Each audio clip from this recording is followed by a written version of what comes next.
my friends, and welcome back to my channel, Minimum Player Count. I'm Stephanie, and today we're taking a look at Nuts and Guts. This is a Kickstarter game that is coming to Kickstarter on October 13th. So this is a preview video. This is also a paid preview, and I want to thank Nuts and Guts for sending me this game to review and play for you guys. This is going to be a little bit of a different video.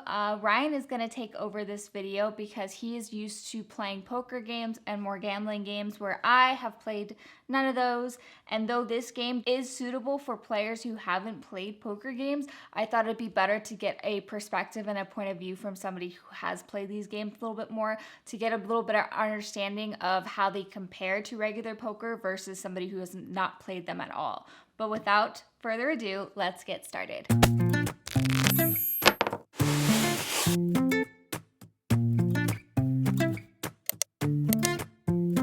Hey guys, I'm Ryan, and let's get into the guts of Nuts and Guts, a different kind of poker. So as this is minimum player count, we're going to talk a little bit about playing with two people, as this is a game for 2 to 9 players.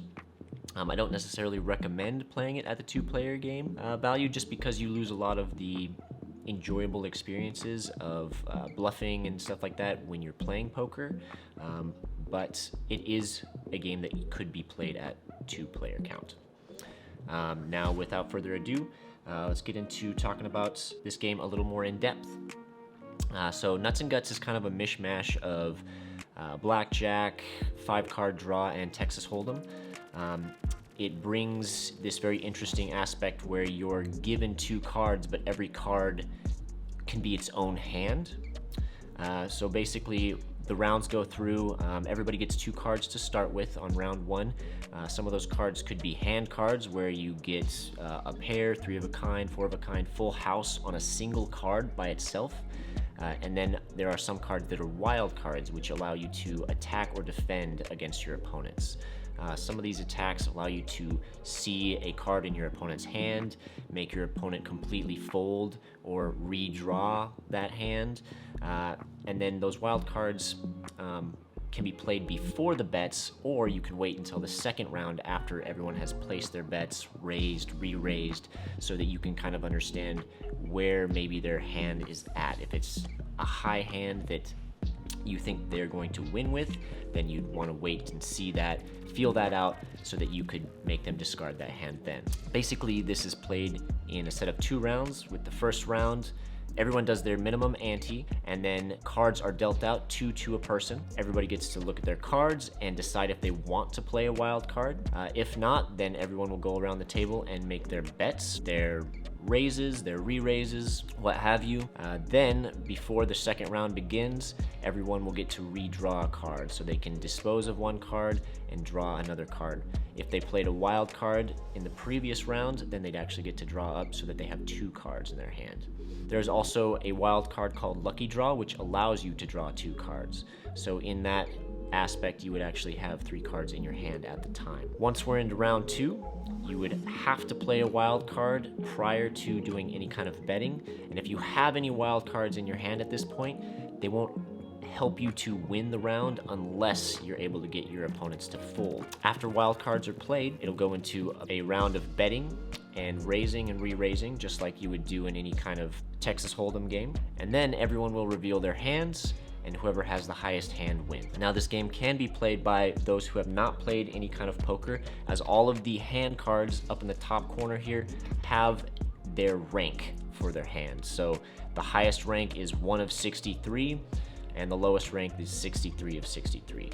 Now, unlike a regular deck of cards, which has 52 cards in it, this has a hand deck that is 63 cards. Any of the hand decks can be pairs, 3 of a kind, 4 of a kind, full house, all on a single card itself. Then you have the 20 wild cards. Those cards, again, are the attack and defense cards, and you have the joker cards, which this deck actually has 2 of them, and this game brings in the aspect that it wants you and your friends or family to create your own rules around that joker card. It wants you to leave it in the deck. They recommend using it as almost like a duplicate for any of the wild cards, but there are other additions to the game which give you ideas to build on your poker game. But that is a general overview of how to play Nuts and Guts, so let's move into final thoughts. So final thoughts on Nuts and Guts. I really enjoy this game. It's a different aspect of poker and gambling, and I really love the cards.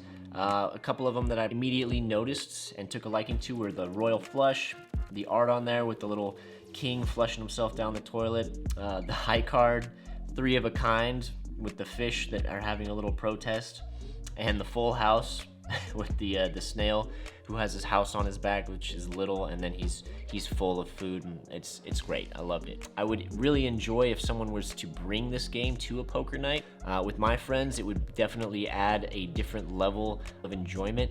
Wouldn't be so serious all the time trying to keep our poker faces. We would be more focused on the art of the cards and just the hilarity that it would bring to the table as well, with us attacking one another. The individual cards having the hands, the full houses, the royal flushes, all of that on there themselves is what really makes this game different and stand out from other gambling games and other poker games. And I think that it definitely is something that a lot of people who do play poker games like blackjack, Texas Hold'em, 5-card draw, something like that, would really enjoy at their table. Thank you guys so much for joining me with this preview of Nuts and Guts, and you guys have a great day.